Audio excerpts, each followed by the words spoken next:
Bonjour bien-aimés dans le Seigneur Jésus-Christ, que la paix de notre Dieu soit avec vous. Bienvenue à la lumière du psaume 45. Aujourd'hui, nous allons parler du mariage, ou alors nous continuons de parler du mariage entre l'époux et l'épouse. Il s'avère que le royaume des cieux est semblable à une grande fête qu'un homme organise pour que son fils vienne prendre son épouse, chercher son épouse. Qui est donc l'époux? C'est Jésus-Christ de Nazareth. Et qui est l'épouse? C'est ceux-là qui auront lavé leur robe dans le sang de l'agneau. Et donc, le psaume 40, 41, 42, 43, 44 et 45 sont cette balade nuptiale-là dans le champ du positionnement de l'époux ou alors du rôle vice-versa de l'époux et de l'épouse. Le psaume 45 par excellence est le chant que le peuple d'Israël dit à l'époux. Alors, c'est l'union du roi avec l'épouse. Le mariage entre l'époux et l'épouse, le chant que l'épouse fait pour l'époux. Donc ici, on est en train de chanter à l'Éternel un cantique d'amour. On chante à Jésus-Christ le cantique de reconnaissance de l'épouse envers l'époux. C'est un peu comme à la Saint-Valentin, tu décides de faire un poème à ton bien-aimé, à ton âme sœur. C'est ainsi donc que l'épouse écrit un cantique d'amour à l'époux. Lorsque nous regardons, le plus beau thème que nous pouvons donner à ce psaume, c'est l'union du roi avec l'épouse ou alors le mariage entre l'époux et l'épouse. Nous allons, pour comprendre ce que nous disons donc dans le livre de 2 Samuel chapitre 12 du verset 24 au verset 25. Nous tenons à préciser que ces événements vont succéder à la mort du premier fils que David a eu avec Bathsheba.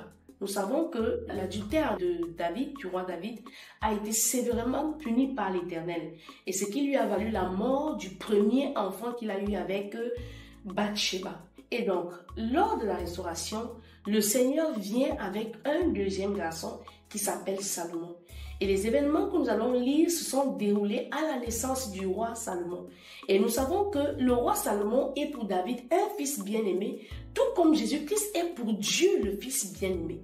Et donc, le fait que Nathanaël, le prophète, assiste à ces événements, lui a donné de baptiser cet enfant-là du nom qui était en prélude au nom de Jésus-Christ, qui est tout simplement Jédida, qui signifie aimé du Seigneur. 2 Samuel chapitre 12 du verset 24 au verset 25, nous lisons au nom du Seigneur Jésus. David consola Bathsheba sa femme et il alla auprès d'elle et coucha avec elle. Elle enfanta un fils qu'il appela Salomon et qui lui fut aimé de l'Éternel. Il remit entre les mains de Nathan le prophète et Nathan lui donna le nom de Jédidja à cause de l'Éternel. Donc le psaume 45 est tout aussi à l'image de cette naissance appréciée de Dieu là. Parce qu'il est en train de naître là le fils aimé de David. Le fils bien-aimé de David. C'est ainsi que Dieu nous envoyait son fils bien-aimé Jésus-Christ pour être supérieur à David, non seulement dans la capacité à faire la volonté de Dieu, mais aussi à être le salut de toute l'humanité. Donc, Jédidja, ou alors fils bien-aimé, ou en prélude à Emmanuel, c'était tout simplement pour dire combien le sacrifice de l'époux envers l'épouse sera grand, combien Dieu donne à l'église plus que David n'a pu donner à Bathsheba un deuxième fils, bien plus encore, Dieu nous donne une raison d'être sauvé et délivré de l'ordre de la mort. Nous poursuivons notre lecture dans le livre de 2 Pierre chapitre 1 au verset 17 et après dans le livre de Jérémie chapitre 12 au verset 17. 2 Pierre 1, 17, nous lisons au nom du Seigneur Jésus-Christ.